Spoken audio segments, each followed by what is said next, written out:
Alrighty, ladies and gentlemen, welcome to the show. I'm here with the Russian, Artem Taranenko.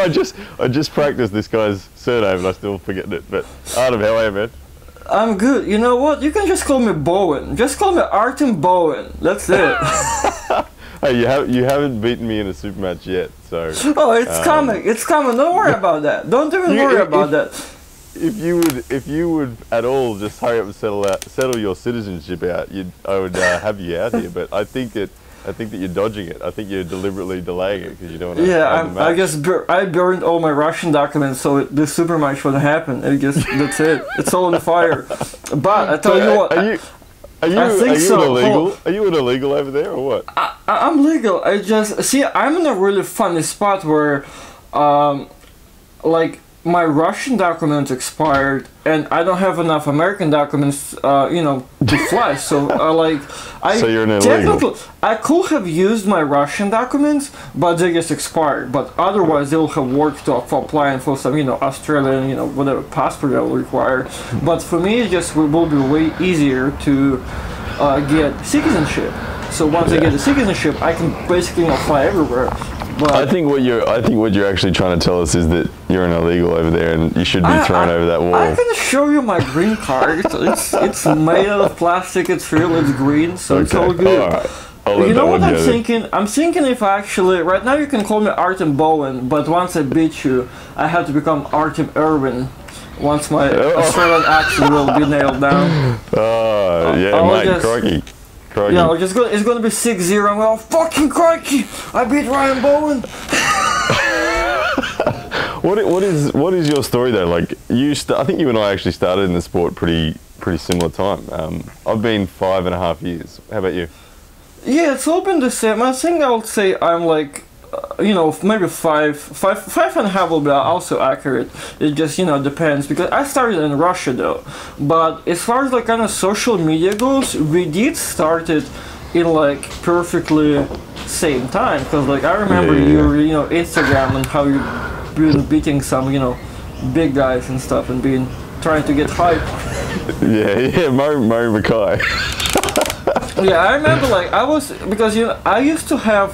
Because I run Russian group on Russian social media, so I kind of I was following everything on Instagram. And back in the days, 5 years ago, it's already back in the days. It was like maybe 3 arm wrestlers on Instagram, and 2 of them was you and me, and that's it. Yeah, well, Instagram's always been an interesting one for me because it hasn't really got to the point where it's doing much. I just kind of do it because it's a necessary thing where it's growing and that. But I think it's the more people, and we've touched on this before, when arm wrestlers start actually creating a social media brand for themselves, I think that's when the sport is going to go to the next level. Yeah, I think when each arm wrestler will actually start doing something for themselves, promoting themselves, it will actually help us to do what we do also. Like it's basically whenever you're promoting yourself, it's just an ultimate win in arm wrestling for everybody. Yeah, I'm with you on that. Your YouTube channel, what's the story there? What you've been how many years you had that? Oh, I think if you actually the day I made it, I think it's like 2010, like 8 years ago at this point. Like when I made it, actually, I made a YouTube account and uploaded my first video. It was like test of some graffiti paint. Like I just tested some paint in in my balcony, and all of a sudden, like one time I got like 1,000 views after years, and like I just did it just to check. I didn't really know what what it was all about. But as far as like arm wrestling goes, see, that's why I think I never was really smart about it or hoping for everything, because I've been just randomly downloading videos since I got to America, like in 2013, 14. I'll go to practice and record some. I'll go to a tournament. I record Brandon pulling, the guy from my intros. Like I'll just do that, and that was it. Like that's why it took me like years to get like 100 subscribers or something. But I think since like 2017, so last year, when I went to that WO finals, it happened and didn't happen at the same time. when I got footage from there, I was, I recorded. I did my normal thing with a normal, go record stuff. And after I did that, I was thinking, you know what, it's really good footage. I have really good matches, and I cannot really just upload it just like that anymore. I think I have to get something going. So that and that time I made the intro that you see right now, just like ToprollKing Productions and that's a good one. That's a good one. Yeah, so that one is, I guess, that's when it actually happened. Kind of serious for me, kind of not, but that's where the intro came and like the new name and all this stuff. Because I'm really bad with branding. Like my YouTube name was like Artem Arm. That's how fucking original I am. It's just like my name and arm wrestling to it. So it's been always bad. And like I just like what they use pound for pound in a couple of months. It took me like all my life to come up with something, and I came out with Artem Arm, and I gladly changed it to ToprollKing Productions. So like about a year, year ago, it kind of started being kind of serious, and the start of this year, when I started doing my vlogs from the Artem Classic, that's when I think it kind of started really good. Like when I realized the consistency is kind of the key. Like that when it's I'm with you. Well, I think like for me, platforms like YouTube and Facebook and I mean in Instagram, they all have their different contexts in them in the economy of entertainment nowadays. But it's pretty much just been a redistribution of where advertisers spend their money. Like 10 years ago, for you and me to get an arm wrestling tournament filmed and put in front of a global audience would have cost us, like, it'd cost you 20 grand because the equipment was more expensive to film with, and then you would need to be on television. There was no other way to access a global audience. Where now YouTube's it's there, and consistency, as you mentioned, that's been the biggest takeaway for me, by a country mile. Yeah, actually, your videos. Okay, you continue. Even if the quality is poor, consistent poor quality, as long as it is constantly being slowly but surely refined and improved, builds a following. It just does. Like if I go and reflect on the vlogging that I did what 140 days of continuous I was about to say something vlogging. about them. Yeah, and that was a hard slog, but that really was what got the ball rolling for me.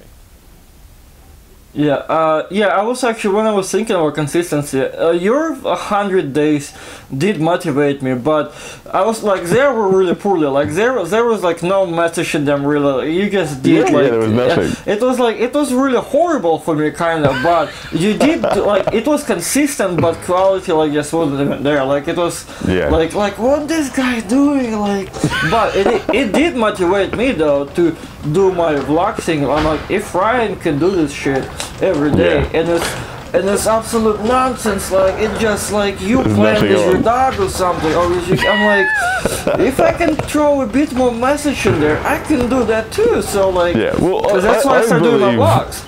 I believe wholeheartedly that anything can be interesting and will actually get an audience if you do it with consistency.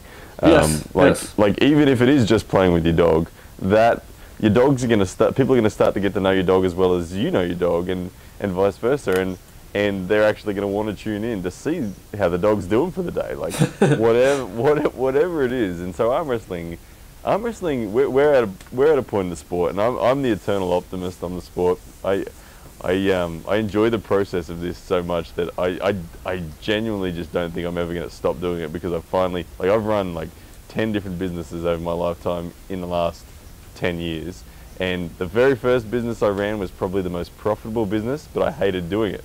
It was writing resumes for ex-servicemen, which is clearly not as interesting as arm wrestling. But so I slowly changed from businesses that were really profitable but were boring to something that wasn't profitable at all, arm wrestling, but was really enjoyable. And so, like, over the last 6 years, when I started the YouTube channel and everything, I had no idea what I was doing at all. I didn't know what I was talking about. I just started kind of randomly trying, and for a long time it didn't nothing stuck. Nothing stuck at all. And I was just remember like Yeah. I would make 2 cents in a month, and I'd be thinking, well, what am I doing here?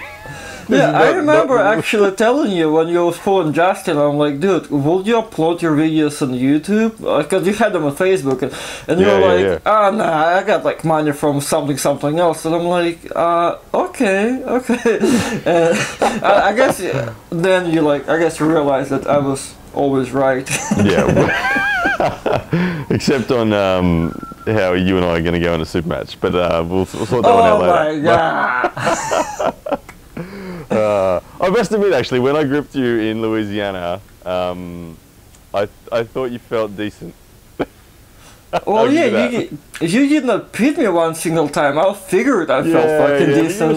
You were sitting there just holding the camera with your left arm, whilst I was getting beat up by Dan and Anthony Lowe. So I've pulled people that were more tired than you. They were still beat me.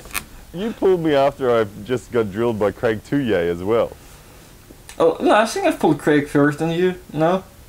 No. Anyway, I mean, we are in a really hard spot with you when I pulled you and you felt like, I think in Australia you say rubbish. Like, not garbage, but at the same time it's like, I have to think, you know what, I'll crush Ryan, but then it's like, well, he pulled the super match, he pulled the tournament, he pulled people, so what he really feels like I don't know. So I'm in a tough spot. Yeah, I honestly think we'll be a good match, and it'll be 6-0 to me, but it'll be good. I don't think it'll be 6-0, but what I can say that it will be first match that you took that weren't completely delusional, like you took with Justin, and then the first time you're barking at the right tree, kind of. I got a good run. That's how I progress in the sport. I just lose every year. I lose to someone better than last year. Okay, I respect that. It's so like the next year. See, if you lose to me, it's kind of like you kind of level down a little bit. That's why we have to pull. We have to pull. Early in the year, so I've still got time to lose to someone better. Yeah. Okay, I see what you're saying. I mean, your losers to those guys, they actually give people a good illusion that you're actually that good, that you're beating, that you're losing to certain people. Like I've posted on my YouTube community tab, like about match between me and you. There are people saying that you're gonna 6-0 me, which is of course. it's the right thing to say, but there should be there should be a certain base for that. If you're saying that you're gonna 6-0 me, there should be a base. Honestly, based on your losses to Justin and Dan, like I don't see really how you build an opinion of like you're beating me.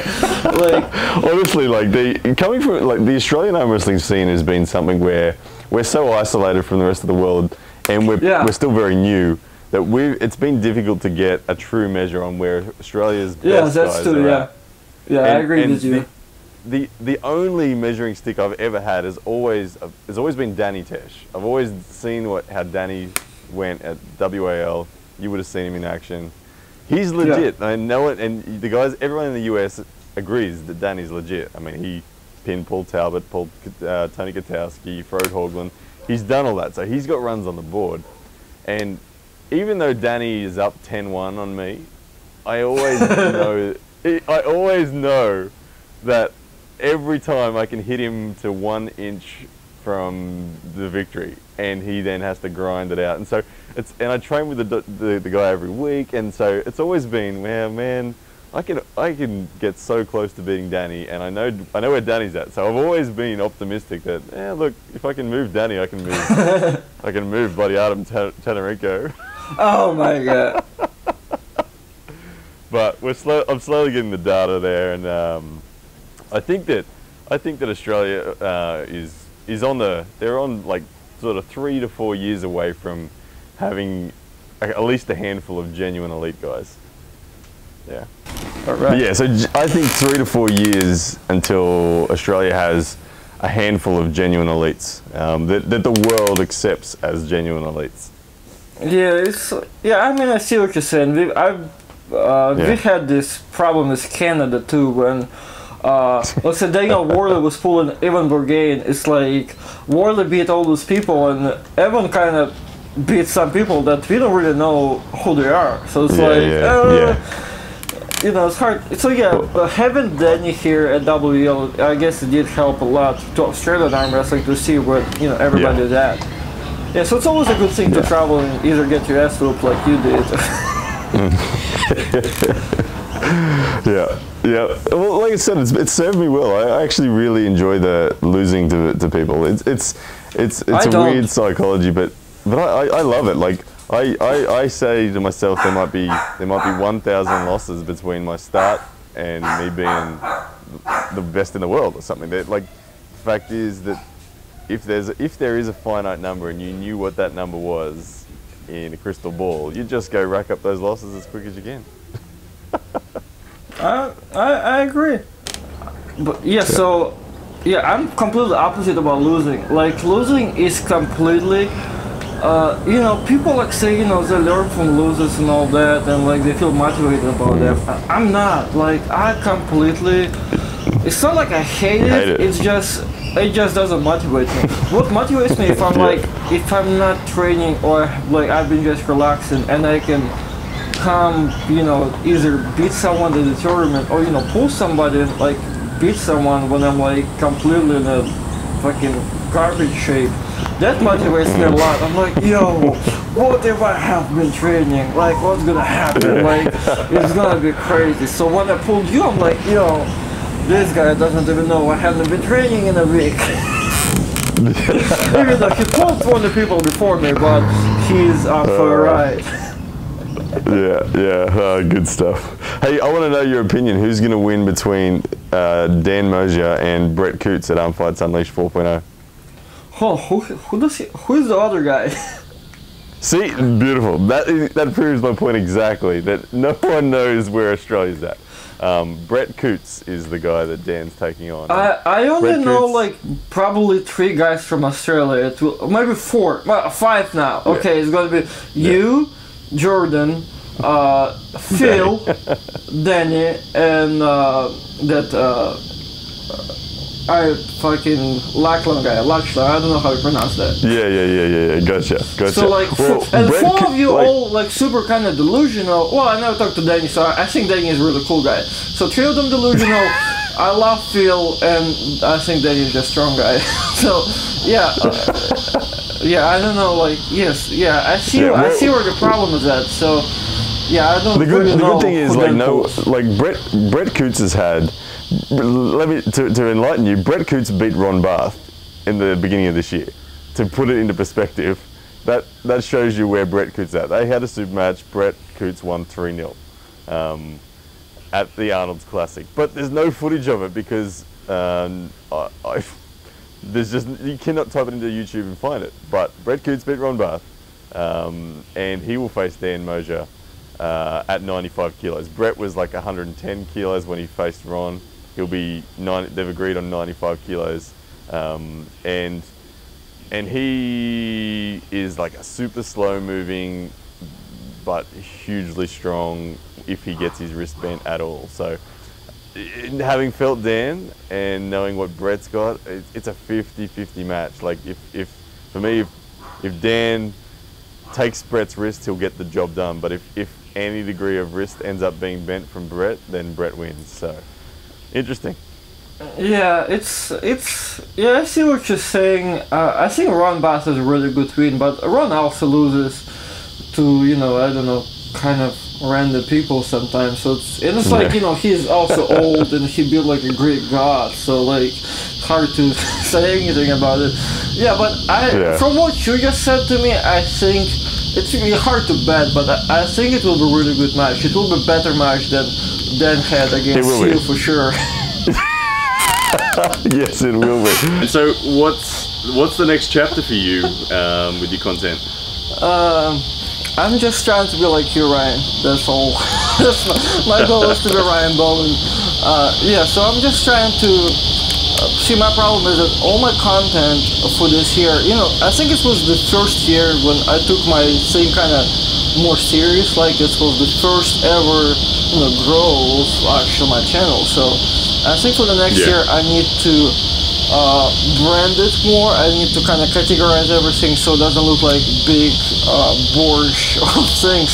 So Yeah, I think we were talking about, me and Lindsay were talking about yesterday that our predictions today are gonna be a lot better. We're gonna kind of have, you know, little scenario for them and continuing stuff when, you know, when we make some serious bet.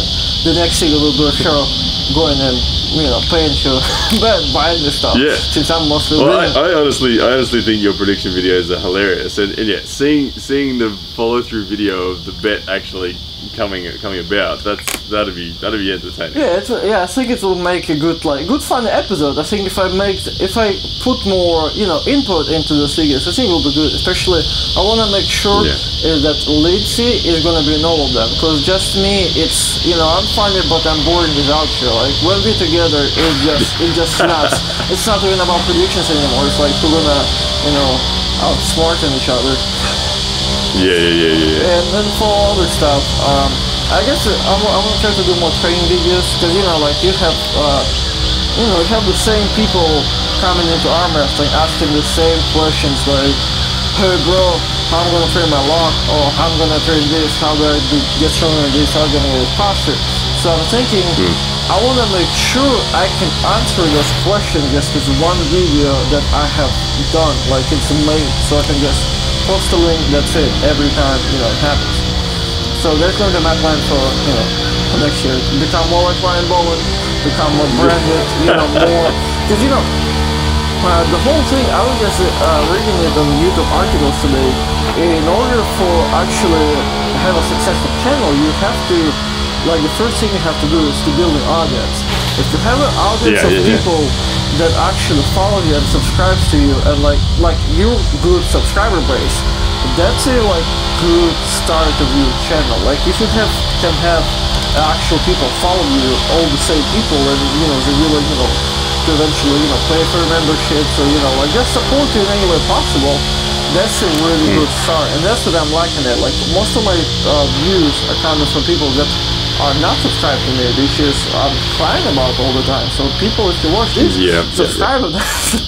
So yeah. Well, you're getting that community feel is massive. I know for me, like that has been instrumental in the business so far. Pound for pound arm wrestling, right from the point where I started really getting serious about it and going all in on it. I was really transparent with the community as to what my objectives were, how I was going to do it, and how they could best support me. And for a lot of the time, the way that they can best support you is just by sharing your content, liking your content, engaging with it.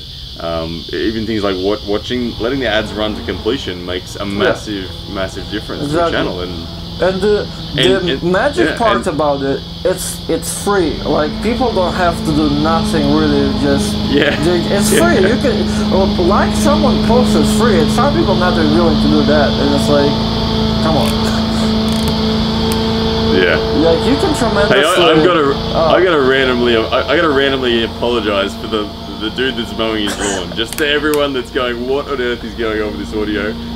Thank you, community, for being so forgiving of the dude mowing his lawn back there, but hopefully audio is all good. I think there are lots of dislikes are coming like in about this minute of this video. So continue about, like, since we're talking about, you know, audience, that's what people actually don't realize, that by subscribing, like, you're one of the guys that actually bring the best allowed into the sport. Like you're the one of the guys that actually makes maybe not the most amount of money than other people, but all the money that you make, it seems like you just reinvesting it back, which is like gives such a big growth already at this stage. So I'm thinking maybe one more year you'll be just hiring all sorts of people to do this whole arm wrestling thing. So if more people, the more people support it, the better. Yeah, I can honestly tell you that's been instrumental for the business model, is just being honest up front and reinvesting. I take 4% as the owner. 4% of all revenue that Pound for Pound generates, that's what I put in my bank account, 4%. And I pay main event athletes 4%, I pay John Brzenk 4% for doing what he's doing. And then we've got like fixed fee people like yourself on videographers and that are paid to do the service. So I think that's a really critical thing to keep the community feeling like it's something that they believe in, because at the end of the day, like, not to take away from any other league, but it's not at the end of the day, this is not about making money. This is about seeing the sport become something awesome.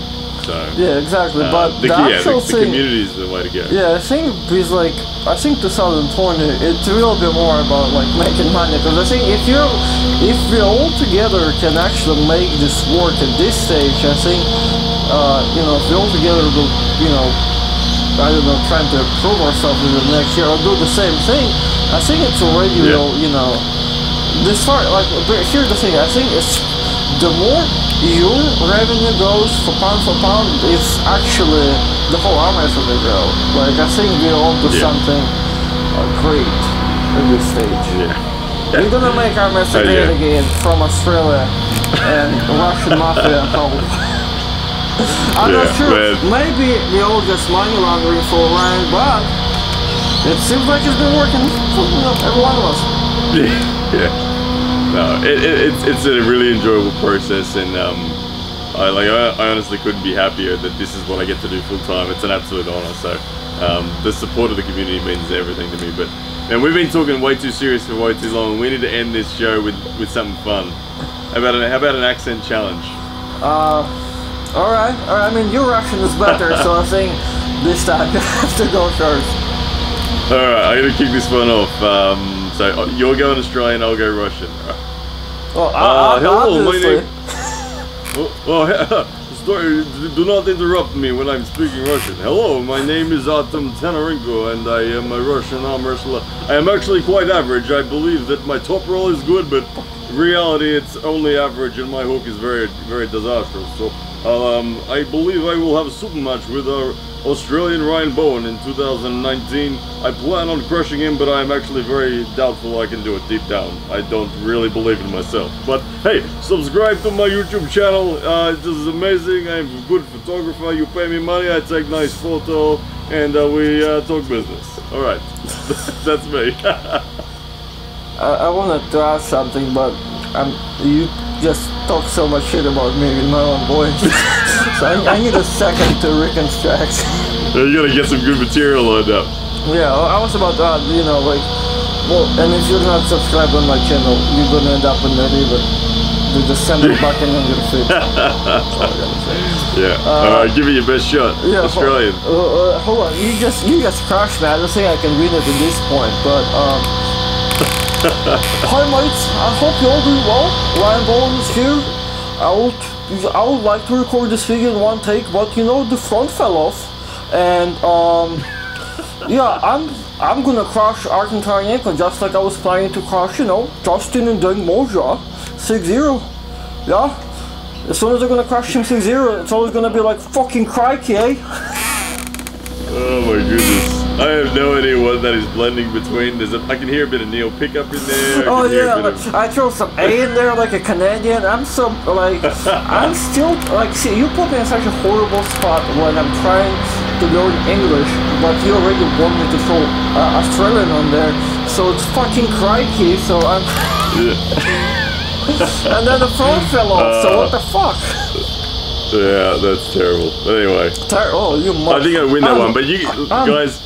Let us know who won that challenge, accent challenge there. It's probably going to be indicative of how the super match is going to go as well. But, I mean, I'll tell all the people right now, you absolutely destroy me in this challenge. But what happened in the super match, so it's all good. It's all good, people. Right, just subscribe on our channel, it's all be good. Awesome stuff. Alright, man, well, thank you so much for coming on the show. I really appreciate it. And love what you're doing for the sport as well. I'm a big fan. Like I said, I think we're going to be working together for a while and hopefully helping this whole sport really go to the next level in the next couple of years. Yes. And thank you to you guys for watching, and subscribe to both ToprollKing and Pound for Pound Arm Wrestling. Alright guys, see ya. Alright, bye. Bye everybody.